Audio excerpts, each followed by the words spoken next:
पिछले 2014 से 2021 तक जितने भी हिंदुस्तान में दंगे फसाद हुए उसमें से कहीं भी किसी को आप नहीं बता सकते कि इसमें मुसलमान का आदमी। मनीषा का रेप हुआ उसमें कोई मुसलमान नहीं, आसिफ का रेप हुआ उसमें कोई मुसलमान नहीं, फिर भी इसके बावजूद एक स्पेशली मुसलमानों को टारगेट इसके लिए बनाया जाता है ताकि मुसलमान में और हिंदू में दूरी पैदा हो। जब मुसलमान और हिंदू में दूरी पैदा होगी तो क्या हिंदुस्तान हमारा तरक्की पाएगा? कभी नहीं पा सकता, क्योंकि जिस कंपनी का मालिक हिंदू होता है उसी कंपनी में नौकरी करने वाला मुसलमान होता है, जिस गाड़ी का ड्राइवर मुसलमान होता है उसी गाड़ी का मालिक हिंदू होता है। जब तक हिंदू मुसलमान इस देश में साथ में थे तब तक हिंदुस्तान तरक्की पा रहा था। आज पेट्रोल की कीमत कहां से कहां पहुंच गई उस पर बात नहीं हो रही। आज किसानों का हाल क्या है उस पर बात नहीं हुई। रोहिंग्या मुसलमानों के नाम पे जम्मू कश्मीर से मुसलमान को निकाला जा रहा है। तो आखिर इतना जुल्म, इतना तकलीफ, इतना परेशानी पहुंचाने की वजह क्या है मुसलमान? क्या मुसलमान को निकालने से हिंदुस्तान कामयाब हो जाएगा?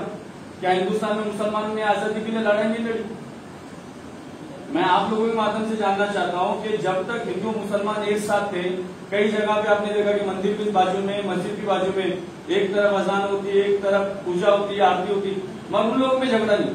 झगड़ा जो कराते हैं वो राजनीतिक दल कराते, चाहे वो राजनीतिक दल कांग्रेस हो, बीजेपी हो, समाजवादी पार्टी हो, एमआईएम हो, भाजपा हो, सपा हो, कोई भी हो, राजनीतिक दल ही दंगा कराते। ना कोई दंगा हिंदू करता है ना दंगा मुसलमान करता है। दंगा कराता है बीजेपी दल, दंगा कराते पॉलिटिकल लोग, और उसका नुकसान, मान लो एग्जाम्पल, अगर आपने किसी मुसलमान को मार दिया उसके बदले में कितने हिंदू भाई हमारे जेल में जाते हैं?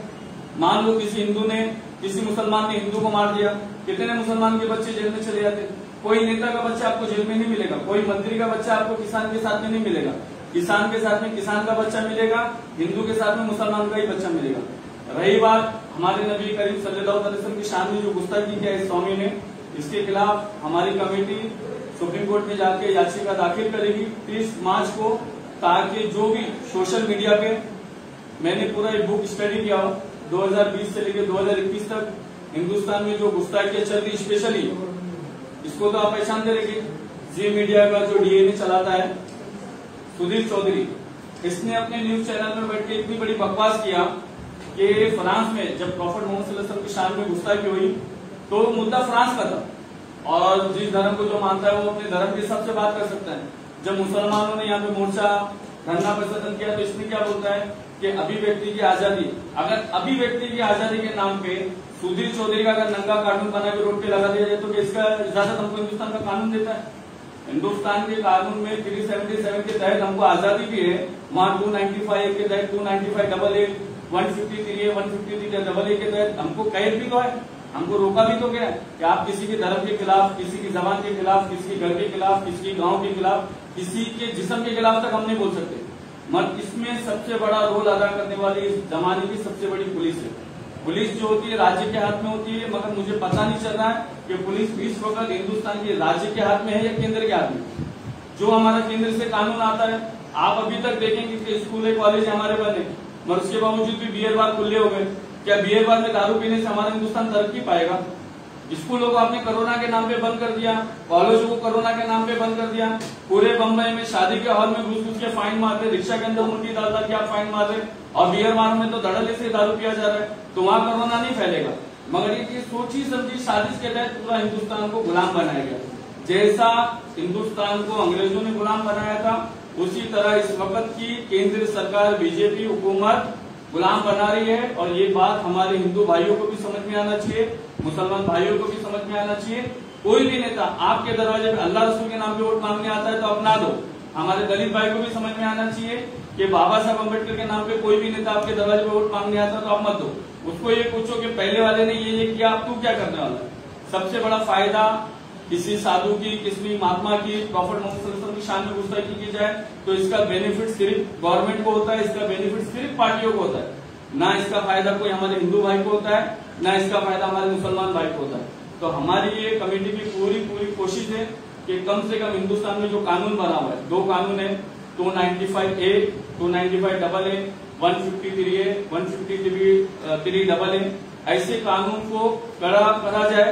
जो भी जहाँ गुस्ताखी करता है, चाहे कोई मुसलमान हिंदू देवी देवता के खिलाफ बोलता हो या कोई हिंदू मुसलमान के किसी पैगंबर के, किसी सूफी के खिलाफ बोलता हो, तो आप हाल ही में देखा रहेगा कि 2020 में न्यूज 18 का एंकर खुलेआम गरीब नवाज रज़ियल्लाहु ताला को आतंकवादी बोलता है, और जब उसके खिलाफ सुप्रीम कोर्ट में याचिका दाखिल कर दी जाती है तो फट से उसको सुप्रीम कोर्ट बेल दे देती है कि ये न्यूज एंकर था। तो न्यूज एंकर का मतलब ये थोड़ी कि किसी की महात्मा के सामने गुस्ताखी करे, किसी साधु संत के बारे में बकवास करे। तो ये सुप्रीम कोर्ट को भी समझना जरूरी है कि कोई भी अपशब्द बात करता है, एक एजुकेशन, एक पढ़ा हुआ लिखा आदमी एक न्यूज चैनल चलाने वाला गरीब नवाज को आतंकवादी, लुटेरा, चीजें आतंकवाद चिश्ती बोलता है, तो फिर आम आदमी का दिमाग क्या बनेगा? ये समझ में नहीं आता कि टीवी चैनल है, जो टीवी चैनल आज हमारे पूरे हिंदुस्तान में चल रहे हैं, ये हिंदुस्तान का जो चौथा स्तंभ था, जो कॉलम था हिंदुस्तान, आज वो हिंदुस्तान का कॉलम बन गया है, जो बीजेपी का कॉलम बन गया, हमारी समझ की बात है। तो मेरे आपके माध्यम से ये कहना है कि जो भी हमारे इस्लाम के खिलाफ या हमारे प्रॉफिट मोहम्मद सल्लल्लाहु अलैहि वसल्लम की शान के खिलाफ या अल्लाह ताला के खिलाफ या किसी बुजुर्ग के खिलाफ या और भी हिंदू देवी देवताओं के खिलाफ बोलता है, तो हम उसके खिलाफ कानूनन कार्रवाई करने की गवर्नमेंट से मांग करते हैं। और हम ये चाहते हैं कि इस मुद्दे को यहीं दबा के खत्म करके आगे कुछ ऐसा कानून बनाया जाए कि कोई मुसलमान के हिंदू देवी देवताओं के खिलाफ ना बोले और कोई भी हिंदू के मुसलमान के साधु और संत और गुरु महाराजों के खिलाफ ना बोले। किसी को सवाल? मुद्दा क्या है? मुद्दा हमारा ये है कि पी नरसिम्हम स्वामी जो है एक आरएसएस का व्यक्ति है, उसने दिल्ली में प्रेस कॉन्फ्रेंस में बैठ के ये बोला है कि मुसलमानों का जो मजहब है, मुसलमानों का मजहब जो है आतंकवादियों का मजहब है, इस्लाम जो है आतंकवादियों को बढ़ावा देता है। और प्रॉफिट मोहम्मद सल्लल्लाहु अलैहि वसल्लम ने एक व्यक्ति के पास नौकरी करे और फिर उस व्यक्ति को कत्ल करके उसकी बीवी से शादी करे। तो मेरा ये सवाल है आपकी प्रेस कॉन्फ्रेंस में कि उसको ये सबक, उसको ये मालूमात किससे हुई? कुरान शरीफ से हुई, गीता से हुई, बाइबल से हुई या महाभारत से हुई? किससे उससे ये मालूमात हुई? बेमतलब का उठे सुठे कोई भी आके सोशल मीडिया पे कोई भी बकवास कर देता है और सुप्रीम कोर्ट अपनी जगह बैठी हुई, राज्य मंत्री अपनी जगह बैठे हुए, केंद्रीय मंत्री अपनी जगह बैठे हुए, क्या चाहते कि मुसलमान रोड पे उतरे, लड़ाई झगड़ा करे, फिर उठा के खुद ही मुसलमान को या तो गोली फायरिंग कर दो या तो जेल में डालो। मुद्दा सिर्फ ये है कि कोई भी हिंदू मुसलमानों के बराबर ना बोले, बुरा भला ना बोले, और कोई भी मुसलमान हिंदू के देवी देवताओं के खिलाफ ना बोले। और सबसे पहली बात, पूरे हिंदुस्तान को एक चीज समझ में आना चाहिए कि हिंदुस्तान में राजनीति जब कर्म के आधार पे होगी, धर्म के आधार पे नहीं। कर्म से मतलब कि हमारे एमएलए ने, हमारे एमपी ने, हमारे नगर सेवक, हमारे कॉर्पोरेटर ने क्या काम किया है, हम उनको काम के हिसाब से जब वोट डालेंगे तब ये हिंदुस्तान हमारा सही चलेगा। धर्म के आधार पे वोट डालोगे तो एक मुसलमान मरेगा, दूसरा हिंदू हमारा भाई जेल में जाएगा, या हिंदू भाई को तकलीफ होगी, मुसलमान भाई जेल में जाएगा। राजनीति को अपना मुद्दा ना बनाए, काम को अपना मुद्दा बना के काम करें। और किसी को? जी सर, 13 मार्च को हम लोग सुप्रीम कोर्ट में जाके ये याचिका दाखिल करेंगे। ये हमारे पास पूरी बुक है जो इसको आप पार्टी बनाएंगे? अभी फिलहाल पार्टी तो इनको ही बनाएंगे। उन्होंने अभी हाल में पिछले हफ्ते प्रेस कॉन्फ्रेंस में करके इन्होंने इस्लाम को आतंकवादियों का, टेररिज्म का मजहब बोला है। और इस्लाम अचानक आज हिंदुस्तान में अचानक तो नहीं आया, कैसा नहीं कि बीजेपी सरकार केंद्र में 2014 में आ गई और इस्लाम अचानक 2014 के बाद आ गई। तो इस्लाम मुगल के जमाने में भी था, जब हिंदुस्तान आजाद नहीं हुआ था अंग्रेजों के जमाने में भी इस्लाम हिंदुस्तान में था हमारे, और हिंदू धर्म भी था। मुगलों के जमाने में भी हमारा हिंदू धर्म था, हमारे भाई थे, और अंग्रेजों के जमाने में भी हमारे भाई थे। मगर स्पेशली एक हिंदू और मुसलमान को डिवाइड करने के लिए, ताकि हम कुछ बोले और सामने वाला कुछ बोले और आपस में तनाव और दूरी पैदा हो, इसके लिए ये सारी हरकत की जाती है। तो सबसे पहले सुप्रीम कोर्ट में हम इसके खिलाफ जाएंगे कि इसने जो बातें बोला है प्रेस कॉन्फ्रेंस में, इसने किस बेस पे बोला, कौन सी इसने किताब पढ़ा, गीता में पढ़ा, बाइबल में पढ़ा, रामायण में पढ़ा, महाभारत में पढ़ा, किस किताब के बेस पे इसने इतनी बड़ी हमारे प्रॉफिट साहब की गुस्ताखी की? आर्टिकल 25 में आप जी, आर्टिकल 25 में आप जी। ये जो स्वामी जी है, इन्होंने दिल्ली में प्रेस कॉन्फ्रेंस लेके वो कहा था, तो दिल्ली में तो वहाँ के लोगों ने विरोध किया। तो हमारी कमेटी, हम लोग दिल्ली में प्रेस कॉन्फ्रेंस लेने वाले थे, मगर हमारी कमेटी को वहाँ पे प्रेस कॉन्फ्रेंस लेने के लिए परमिशन नहीं मिली, तो इसीलिए हम लोग ने यहाँ प्रेस कॉन्फ्रेंस लिया। और जब इसकी प्रेस कॉन्फ्रेंस हुई, जहाँ इसने प्रेस कॉन्फ्रेंस किया, वहाँ का हमने डिटेल भी निकाला, कॉन्टेक्ट नंबर भी निकाला, उनसे बात भी किया, तो उन्होंने बोले कि हमको अभी रिलीजियस के नाम पे, यानी धर्म के नाम पे प्रेस कॉन्फ्रेंस करने की इजाजत नहीं है, अभी हमने ये चीज बंद कर दी। तो इसके लिए हमने ये बॉम्बे में प्रेस कॉन्फ्रेंस हमने लिया। ये तारीख इसकी डिटेल नहीं आई, मगर ये पिछले हफ्ते ही हुआ है। आपने हिंदी गवर्नमेंट से मांगा था या सेंट्रल गवर्नमेंट से मांगा? नहीं सर, जहाँ प्रेस कॉन्फ्रेंस हुई थी प्रेस क्लब में, वो प्रेस क्लब वाले का हमने कॉन्टेक्ट नंबर निकाल के हमने वहीं मांगा था कि हमें भी प्रेस कॉन्फ्रेंस करने का परमिशन दिया जाए, क्योंकि इसने जहाँ प्रॉफिट मोहम्मद सल्लल्लाहु अलैहि वसल्लम की शान में गुस्ताखी किया था, इसका जवाब हम वहीं उसी टेबल पे बैठ के दे। तो आप नहीं बदल दे प्रेस कॉन्फ्रेंस क्लब के बगल में राइसी का रूप में किया होगा? नहीं, वहाँ जो भी उस प्रेस कॉन्फ्रेंस के बाजू में है या पूरे दिल्ली में इस वक्त ये किया गया है कि रिलीजिएशन के नाम पे, मतलब धर्म के नाम पे प्रेस कॉन्फ्रेंस इस वक्त वहाँ बंद है। फिर उसके बाद हम नहीं आने, अगर वहाँ हमें मिल जाता तो हम वहीं प्रेस कॉन्फ्रेंस ले लेते।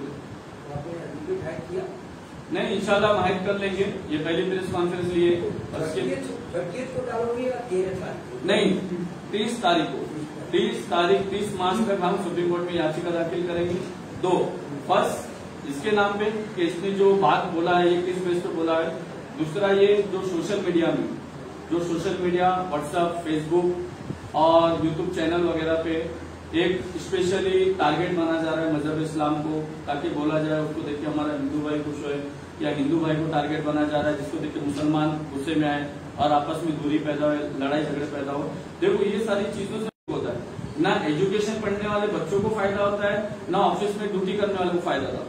फायदा सिर्फ पॉलिटिकल करियर को उसका फायदा होता है। क्योंकि मैं अभी हाल ही में जो 3 दंगे हुए, एक मध्य प्रदेश में दंगे हुए, गुजरात गांधीधाम में दंगा हुआ, दिल्ली में दंगा हुआ, ये तीनों जगहों पे मैंने जाके खुद दौरा किया कि राम मंदिर के चंदे के नाम पे बीजेपी सरकार आई, इंटरनेट बैंकिंग चालू करी, पेटीएम चालू करी और फोन पे, गूगल पे पेमेंट चालू करने के बावजूद, उसके बावजूद भी राम मंदिर के चंदे के नाम पे जगह जगह पे बैनर लगा के राम मंदिर के नाम पे रैली निकालेंगे। अगर वाकई में आपको राम मंदिर बनाना है तो आप ऑनलाइन पेमेंट कर सकते हैं, या आप सभा लगा के आप डोनेशन मांग सकते हैं। मत स्पेशली मुस्लिम एरियो में जाना, चंदे के नाम पे दंगा करना। मैं खुद गांधीनगर गया और गांधीनगर में जिस मुस्लिम एरियो में दंगा हुआ, आप यकीन नहीं करोगे, मैंने खुद वहां पे जाकर जायजा लिया। एक जो रिक्शा होती, शेयरिंग रिक्शा से वर्कर लोग जा रहे थे, तो वहां पे हमारे हिंदू भाई के हाथ से ही हमारा हिंदू भाई मारा गया। तो क्योंकि मरने वाला कौन है, हिंदू है मुसलमान है, इसको पॉलिटिकल से कोई लेना था नहीं। पॉलिटिकल को सिर्फ एक बेनिफिट रहता है, अभी वहां बीजेपी ने दंगा कराई, उसका फायदा कांग्रेस उठाएगी या एमआईएम उठाएगी या सपा भाजपा कोई भी उठा सकती, मगर मरने वाले की जब जान जाती है तो उसके चेहरे पे नहीं लिखा रहता है कि ये हिंदू है या ये मुसलमान है। मरने वाला हिंदुस्तान का इंसानी मत है, ये चीज हर लोगों को समझ में आना चाहिए। आप समझ, हुकूमत में बैठे अपने नुमाइंदे क्या कर रहे हैं? हुकूमत में बैठे हुए नुमाइंदे का सब ये है, ये चाहते, ये खुद भी चाहते, चाहे हमारे मुस्लिम नेता हो, मुस्लिम एमपी हो, एमएलए हो, नगर सेवक हो, हुकूमत में बैठे हुए नुमाइंदे ये खुद चाहते कि दंगा फसाद हो और हमको काम ना करना पड़े।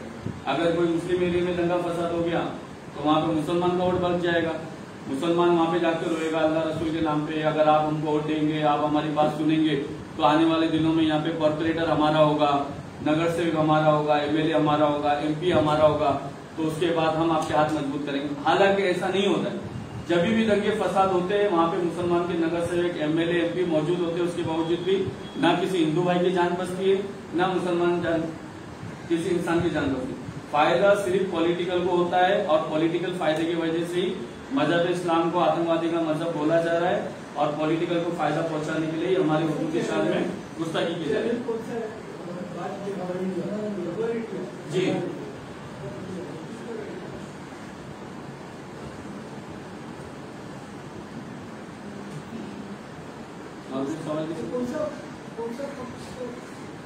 ये इसका पक्ष नहीं है, ये एक सनातन धर्म को मानने वाला है और ये क्या बोल रहा है कि हम दिल्ली में कैसे वो बनाएंगे जहाँ पे पूरे दुनिया के, और इसी इंटरव्यू में इसने ये बोला है कि हम पूरी दुनिया के बुद्धिस्ट को, ईसाई को, अंग्रेजों को, हम सबको बुला के हम हमारे भारत को गुरु भारत बनाएंगे।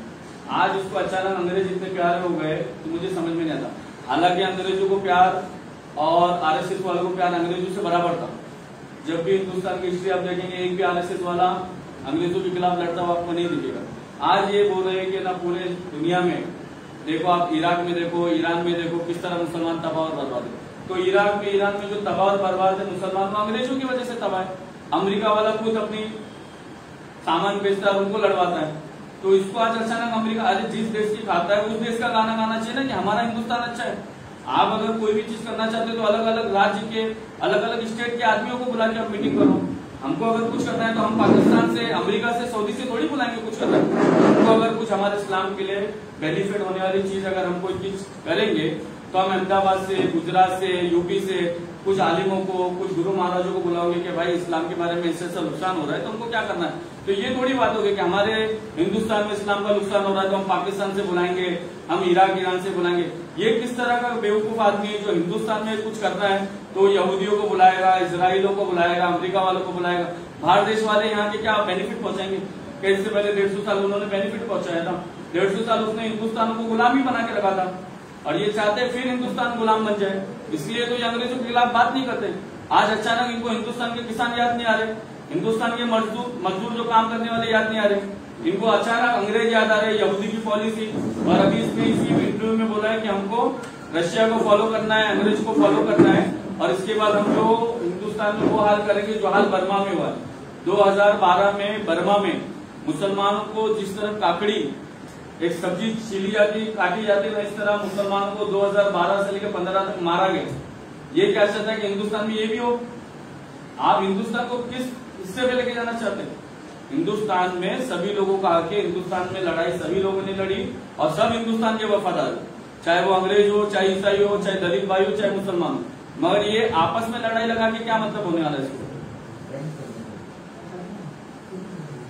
आपके पास ज्यादा चॉइस नहीं है, इसमें डिफेमेशन सूट 499 में आप जाओगे तो जी सर, जाना ही है क्योंकि आज इसके खिलाफ नहीं जाएंगे क्योंकि ये लोग पहला बोलते, एक डेमो देते बोल के, और इसके खिलाफ कार्रवाई नहीं करेंगे तो फिर ये लोग ये कांड भी कर देते। तो आपने कोई कंप्लेंट भी नहीं, महाराष्ट्र से हमारे 2 जगह से इसकी FIR हुई है इसके ऊपर और हम भी मंडे मंगलवार तक इसके खिलाफ मुंबई पुलिस कमिश्नर से FIR करेंगे। 2 FIR भी करके आई है, डिटेल नहीं आई है, FIR कॉपी नहीं आई है, मगर महाराष्ट्र से ही 2 FIR इसके नाम पे हुई है। अच्छा, FIR से भी इनका कुछ नहीं होता है क्योंकि एक उपासना आर्या नाम की एक लेडीज थी जो हुजूर सल्लल्लाहु अलैहि वसल्लम की शान में आए दिन गुस्ताखी करती थी, उसकी FIR मैंने खुद करा। हर 15 दिन में वो क्या करती थी, एक एक नया नया वीडियो बना के सोशल मीडिया पे छोड़ देती थी। इसकी FIR खुद मेरे नाम पे, मगर FIR होने के बावजूद पुलिस ने इसको पकड़ी ना कुछ करी। FIR होने के बाद भी पुलिस कोई काम करती नहीं है अपना हमारे हिंदुस्तान। आपके लिए एविडेंस हो गया ना जी, ये आपके लिए एविडेंस हो गया। एविडेंस हो गया सर, मगर एविडेंस हो गया मगर पुलिस इस पे कार्रवाई क्यों नहीं करती? आज पुलिस मास्क नहीं पहनने वालों को रिक्शा में मुंडी डाल के फाइन मार दी, होटल में घुस के फाइन मार दी। मगर ये इतना बड़ा एक प्रोपेगेंडा है, इससे कितने रिलीजियस को नुकसान हो रहा है, कितने लोग हिंदू मुसलमान रोड पे आके झगड़ा और मारामारी करेंगे तो इसके खिलाफ पुलिस को चाहिए ना कि कार्रवाई करे। मगर पुलिस हमारे हिंदुस्तान की कुछ नहीं कार्रवाई करती। पुलिस चाहती है कि जितने दंगे फसाद है उनको उतना बेनिफिट मिले। अगर पुलिस सीरियसली रहती तो इतने बड़े बड़े कांड, कोई भी सोशल मीडिया पे बैठ के कुछ भी बकवास करता है, पुलिस अपनी जगह पे बैठी रहती है। नहीं नहीं, ये तो होता रहता है। आप सोशल मीडिया पे बैठ के किसी मुंबई पुलिस कमिश्नर के बारे में बोल दो या DIG के बारे में बोल दो, शाम का 6 नहीं बजेगा पुलिस आपको उठा लेगी। मगर किसी साधु संत के बारे में बोलो तो पुलिस बोलती ठहरिए, रुकिए, ये थोड़ा गंभीर मामला है, थोड़ा ये। अरे भाई गंभीर मामला है तभी तो हम चाहते हैं कि FIR में बोलते। मगर पुलिस ये FIR करने के लिए मुझे 3 महीना गया, इस FIR के लिए मुझे एडुकेट तक करना पड़ा और 3 महीने के बाद FIR हुई। उसके बावजूद भी पुलिस ने इसको पकड़ा नहीं। 19 जून को ये FIR हुई मेरी तिलक नगर छेपुर पुलिस स्टेशन, हाँ छेपुर तिलक नगर पुलिस स्टेशन में। उसके बावजूद भी ये महिला को इन्होंने अरेस्ट नहीं किया। सबसे पहली बात है कि FIR होती नहीं, और अगर FIR हो भी गई तो इनको ये लोग पकड़ते नहीं। अगर एक भी ऐसा व्यक्ति, 2 व्यक्ति, 3 व्यक्ति अगर पकड़ा जाए तो कोई नया व्यक्ति तैयार ही नहीं होगा ये कांड करने के लिए।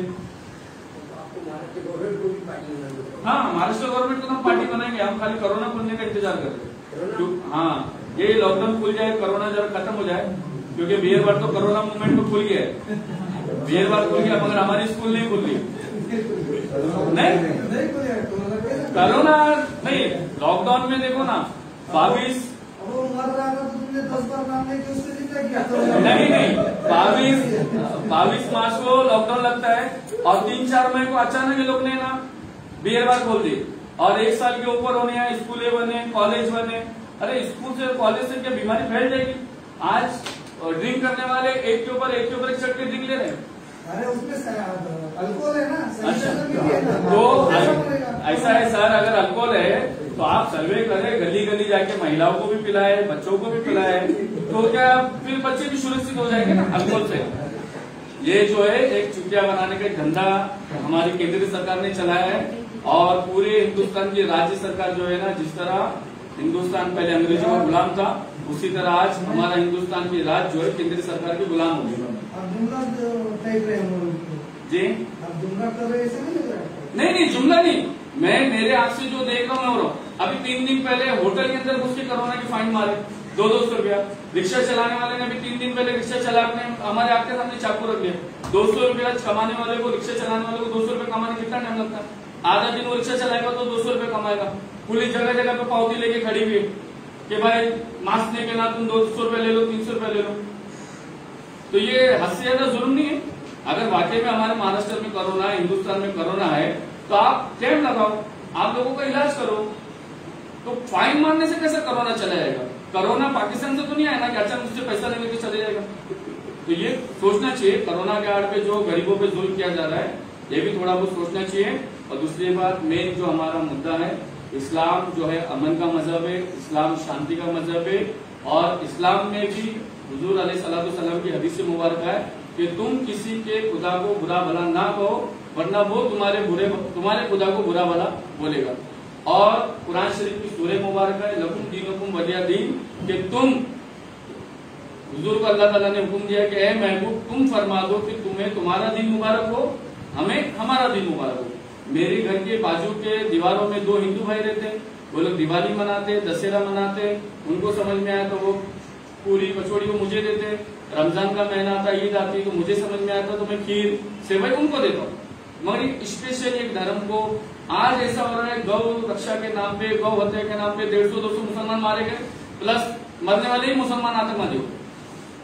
मर भी हम रहे, आतंकवादी भी हम ही हो गए। और मारा ऐसे जाता है ना कि बड़ी सोच समझ के साजिश से मारा जाता है। ये हुकूमत सोचती है कि ना कि हिंदुस्तान का मुसलमान अनपढ़ है, जाहिल है, मगर ये जितने कानून पढ़ के इनके साथ और जितनी रिश्वत खिला के सीटों पे बैठे ना, उतने कानून हमको मुंह जबानी याद है। मारा ऐसा जाता है कि कोई भी हो वो 3 दिन 4 दिन के बाद मरे, ताकि मरने वाला तो मर जाए, मगर मारने वाले पे 302 नहीं 304 लगे, ताकि मरने वाला मर जाए और छूटने वाला बड़ी आसानी से छूटे। इस्लाम आतंकवादी का मजहब नहीं है, इस्लाम सेल्फ डिफेंस का मजहब है। इस्लाम ये नहीं है कि भाई कोई आपको आके मार रहा है तो आप बोलो नहीं इधर मारा, मुझे यहाँ भी मार दे, और साथ में 2 भाई मेरे घर में बैठे उनको भी मार दिया। क्या मैंने इस्लाम को मारना है? हर इंसान को अपनी हिफाजत करने का हमारा हिंदुस्तान भी राइट देता है, और मजहब इस्लाम भी राइट देता है कि आप अपनी हिफाजत खुद करो। अभी ऐसा तो नहीं कि हिंदुस्तान में हर दरवाजे पे पुलिस है, हर दरवाजे पे आर्मी है, तो इंसान अपने बचाव पे तो हमला करेगा। हाँ, कोई मुसलमान अचानक तो पागल नहीं हो गया। तुम मुसलमान को मार भी रहे हो, 7-8 साल से प्लस मुसलमान को, इस्लाम को मानने वालों को आतंकवादी भी बताओ। ये बहुत बड़ी साजिश है। इस साजिश को मुसलमान को भी समझना चाहिए और हमारे हिंदू भाई को भी समझना चाहिए। ये मेरी आखिरी बात।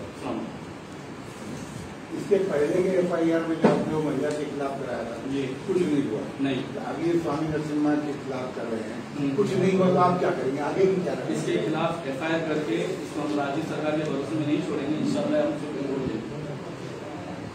क्योंकि ये एक बहुत बड़ा ट्रैक चल रहा है, बहुत बड़ा ट्रैक चल रहा है कि ये दोनों लोगों को आपस में लड़ाया जाए। पेट्रोल के, डीजल के मुद्दों से दिमाग हट जाए, किसानों के मुद्दे से दिमाग हट जाए, एजुकेशन से दिमाग हट जाए, पढ़ाई लिखाई से दिमाग हट जाए, काम धंधे से इंसान पागल हो जाए, बाद में उनके लोग चोरी करना चालू करें, लोग पॉकेट मारना चालू करें। काम धंधा भी तो इंसान के लिए जरूरी है ना। बिना काम करे अगर मैं सुबह से शाम तक काम नहीं करूंगा तो मेरे को तो मस्जिद मदरसे से फंड नहीं आने वाला है, मेरे को खुद का भी तो करना है। तो ये ऑफिशियली बिजनेस लॉस करने के लिए और हुए बिजनेस को छुपाने के लिए हिंदू मुस्लिम राइट्स लोग तो समझदार हैं, लोग समझदार है, मगर लोगों को भड़का के गुमराह किया जाए, चाहे वो मीडिया के खिलाफ तो अभी कुछ बात नहीं हुई। तो सर मेरा ये अधिकार है। तो ये यूनिट ऑफ इंडिया को आप पार्टी कैसे बना लोगे? नहीं, यूनिफॉर्म जो हिंदुस्तान की गवर्नमेंट है ना, सबसे पहले जिम्मेदारी उनकी होती है। उनकी होती है जिम्मेदारी कि कौन क्या कर रहा है।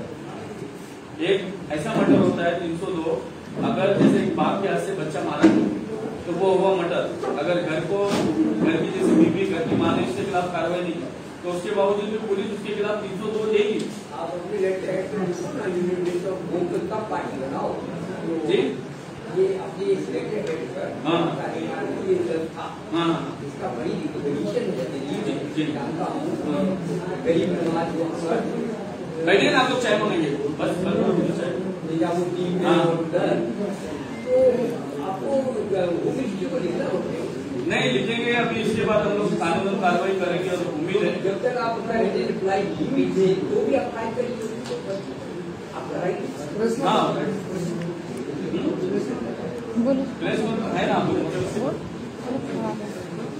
चाय बोलो ना, वो टाइम पर प्रेस नोट नहीं लाया क्या आपने? प्रेस नोट लाए थे कुछ डिस्टर्ब, पहला प्रेस कॉन्फ्रेंस हमारा। हाँ बोलिए। आपका जो एसोसिएशन है वो सिर्फ इस्लाम धर्म को ही सपोर्ट करता है सर? नहीं, हजरत ख्वाजा गरीब नवाज जो है वेलफेयर एसोसिएशन है, और वेलफेयर एसोसिएशन का मतलब एक रिलीजियस नहीं होता है। वेलफेयर एसोसिएशन मैंने क्या बताया, मेरा कम्युनिटी नहीं, मजहब इस्लाम भी ना हर की मदद करता है। हुजूर के जमाने में ना एक मुसलमान है ना, एक यहूदी को क्या करता था, खेत में पानी कम छोड़ता था। जब ये प्रॉब्लम जब हुजूर की बारगाह में आई ना, तो हुजूर ने क्या फरमाया कि जो टाइमिंग है, टाइमिंग के हिसाब से तुम पानी लो, टाइमिंग के हिसाब से तुम पानी लो। उसने नहीं माने, बोले नहीं मैं तो मुसलमान हूँ, आप हमारे आका है, आप हमारे फेवर में फैसला करना चाहिए, समझे। तो इस्लाम है ना ओनली मुसलमानों के लिए नहीं, इस्लाम है ना फैसले इंसाफ के लिए सबके लिए बराबर।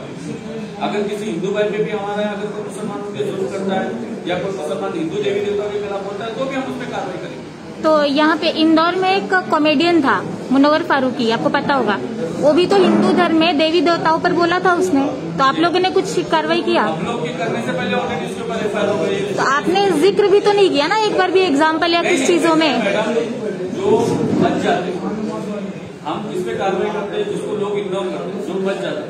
ऑलरेडी वो दिल्ली में सभा कर रहा था, दिल्ली में वो अरेस्ट हो गया। अगर वो अरेस्ट नहीं होता था तो उसके खिलाफ हम हमारी कार्रवाई करेंगे। तो आपने उस बंदे का जिक्र किया कहीं पे कि हाँ भाई ये भी नहीं करना चाहिए था, ऐसा कुछ?